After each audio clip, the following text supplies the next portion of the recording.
Mama, who is this man standing behind you? Little Kemi whispered, pointing at the empty space behind her stepmother. But Mama Saad couldn't see anyone.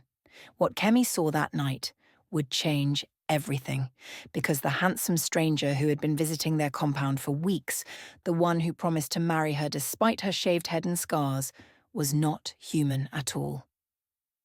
And by the time the family discovered the truth, Kemi had already accepted his proposal and brought him home as her husband. How it started.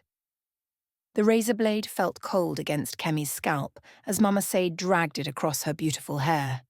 "You think you are too fine, Abby?" her stepmother hissed, gripping Kemi's chin with fingers that smelled of palm oil and bitterness. "Let me show you what ugly looks like." Each stroke of the blade took away more than hair. It took away Kemi's confidence, her dreams, her hope of ever finding love.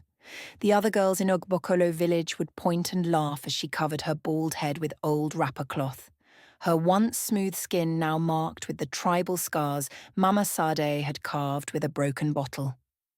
"No man will ever want you now," Mama Sade declared, sweeping the beautiful hair into the fire where it crackled and sent up smoke that made Kemi's eyes water. "You will remain in this house and serve me until I die." But what Mama Saad didn't know was that someone had been watching from the shadows of the Iroko tree. Someone who saw beauty where others saw ugliness. Someone who was not bound by the rules of the living.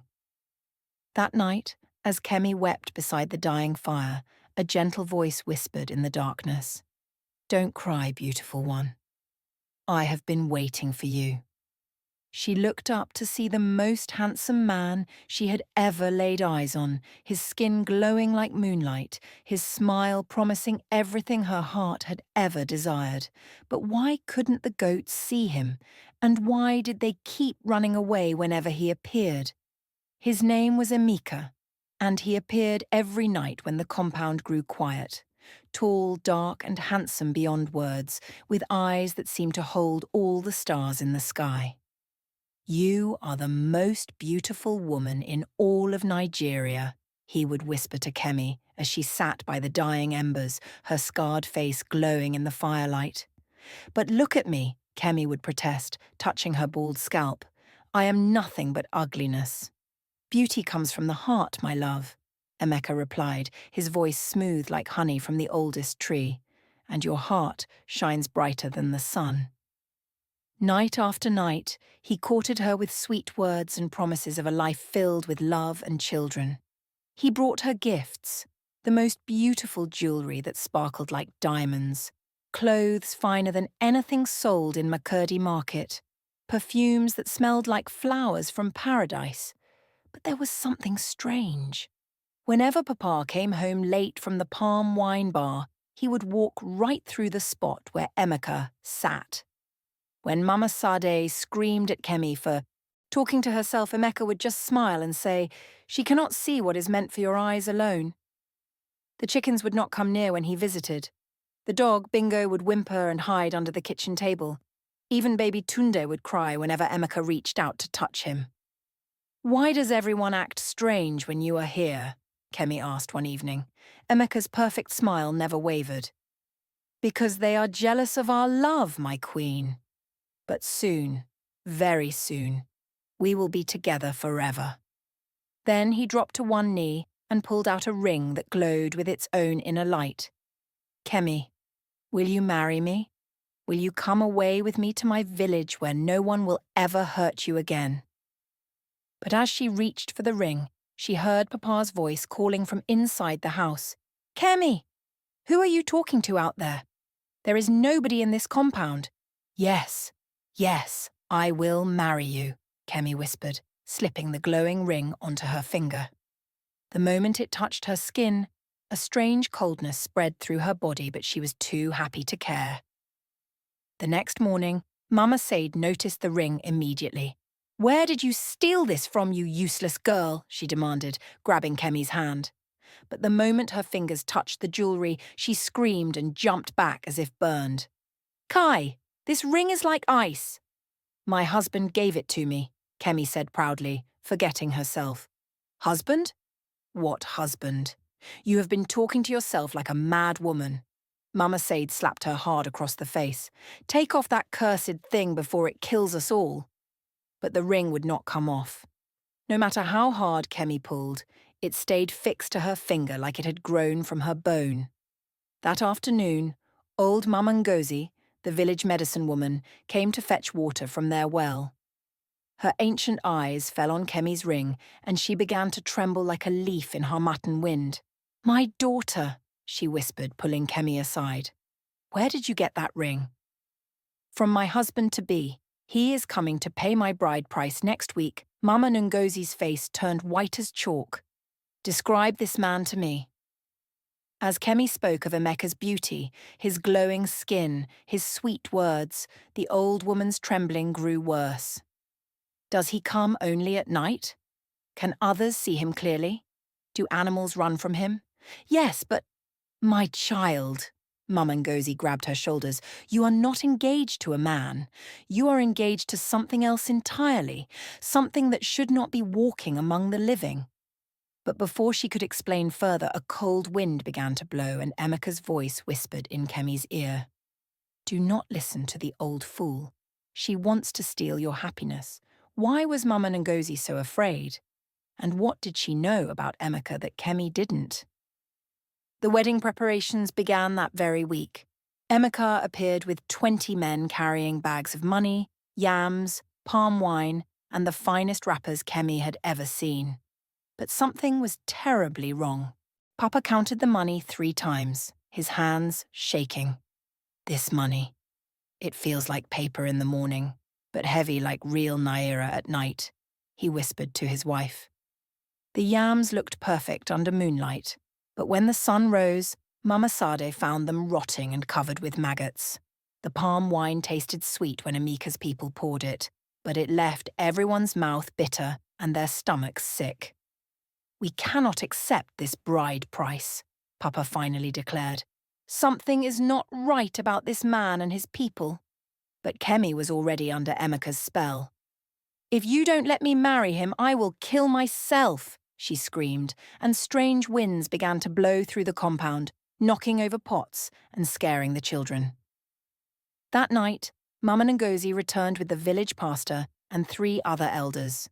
They formed a circle around Kemi and began to pray. "Show us what we are dealing with," Pastor shouted. "In the name of Jesus, show us the truth." Suddenly the air grew cold and thick like smoke. Emeka appeared, but this time everyone could see him clearly. His handsome face began to change, his glowing skin turned grey like ash, and his beautiful smile revealed teeth sharp as broken bottles. "She belongs to me now," he roared, his voice no longer sweet, but like thunder in a storm. "She wears my ring. She accepted my proposal. By the laws of both worlds, she is my wife." The ring on Kemi's finger began to glow red hot, burning her skin, but still it would not come off. "You cannot have her," Pastor shouted, throwing holy water. But Emeka only laughed. "I am already dead, old man. Your water cannot hurt me, and tomorrow night I will take my bride to my village, the village of the spirits, where she will join me forever in death." The elders gasped in horror. Mama Said fainted, and Papa fell to his knees, realizing his daughter was about to become a ghost bride. But would they find a way to save Kemi before midnight tomorrow? Or was she already lost to the world of the dead?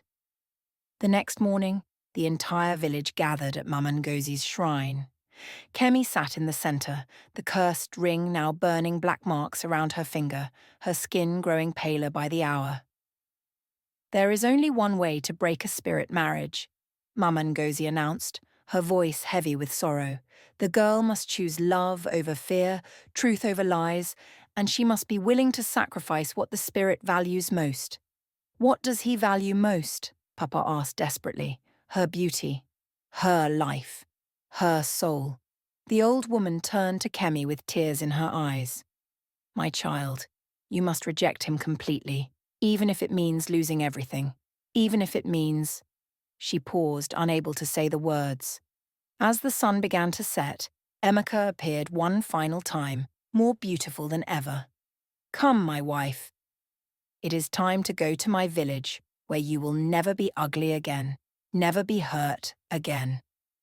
The ring pulsed on Kemi's finger, pulling her toward him like a chain. She could feel her life force draining away, her heart slowing down. In a few more minutes she would be dead, and her spirit would belong to him forever. But then she looked around at her family. Even Mama Said was crying now, begging her to fight. She saw the village children hiding behind their mothers, the fear in everyone's eyes. "No," Kemi whispered. Then louder, "No! I reject you. I reject your ring. I reject your false love." She grabbed a sharp stone and began cutting at her finger around the ring. "If I must lose my finger to save my soul, so be it." Blood poured down her hand, but as it touched the ring, the cursed jewelry began to crack. Emeka's beautiful face twisted in rage and pain. "You cannot leave me. You are mine." "I belong to the living," Kemi screamed, and with one final cut, the ring shattered into 1,000 pieces. Emeka let out a wail that shook the earth, his form dissolving like smoke in the wind. "You have chosen ugliness over beauty, poverty over riches, loneliness over love." "No," Kemi smiled through her tears, looking at her family, her community, all the people who had come to save her. "I have chosen life over death, truth over lies, and real love over fake promises." As the spirit vanished forever, Kemi's hair began to grow back, her scars began to fade, and the morning sun revealed what everyone had failed to see. She had always been beautiful, because true beauty comes from a brave heart and a strong spirit. From that day forward, no one in Ugbokolo village ever forgot the lesson. When something seems too good to be true, when it promises everything for nothing, when it comes only in darkness and hides from the light, run away, for it seeks not to love you, but to destroy you. And Kemi? She eventually married a good man from the next village, a man who loved her scars, her stories, and most importantly, her courage to choose life over the easy path to death. Moral: beware of too perfect promises. When someone or something offers you everything you've ever wanted, especially when you're at your lowest point, be very careful. Emeka appeared when Kemi was most vulnerable, after being made ugly and rejected. Real solutions to life's problems usually require work, time, and patience. Instant fixes that seem magical often come with hidden, terrible costs. Isolation is a warning sign. Notice how Emeka could only be seen by Kemi, and how animals and even babies sense something wrong. In real life, when someone tries to separate you from family, friends, or community, claiming they don't understand our love, or they're just jealous, this is a major red flag. Healthy relationships bring you closer to your support system, not further away. True beauty comes from character. Mama Saad tried to make Kemi ugly by cutting her hair and scarring her face, but Kemi's real beauty was her brave heart. The story shows that external appearance is temporary. Hair grows back, scars fade, but courage, kindness, and strength of spirit last forever. This is especially important for young people who feel pressure about their looks. Choosing difficulty over easy destruction. Kemi had to literally cut herself and risk losing her finger to break free. Sometimes doing the right thing is painful in the short term. It would have been easier to go with Emeka, but it would have meant spiritual death. Real life often requires us to choose temporary pain over permanent destruction. Community and family matter. Even though Mama Sade was cruel, when Dang came, the whole community, including her stepmother, fought to save Kemi. The story teaches that family bonds and community support are precious, even when relationships are imperfect. Trust your instincts and wise counsel. The animals, the medicine woman, the pastor all tried to warn Kemi.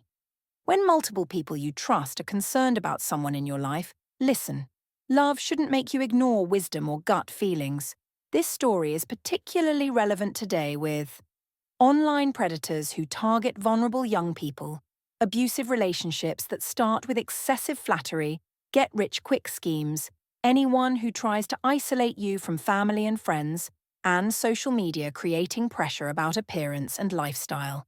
The ultimate message: real love and real opportunities build you up openly and honestly, while evil comes disguised as your heart's deepest desires. Don't let this story end here. Share this with someone who needs to hear it today. That friend chasing dangerous love, that sister who feels ugly, that young person making risky choices for acceptance. Hit share and send to your WhatsApp groups. You never know whose life you might save with one simple click. Look around your community. Is someone being isolated or controlled? Speak up. Be their Mama Ngozi. Remember, you are already beautiful. You are already worthy. Don't let anyone convince you otherwise. Your share could save a life. Do it now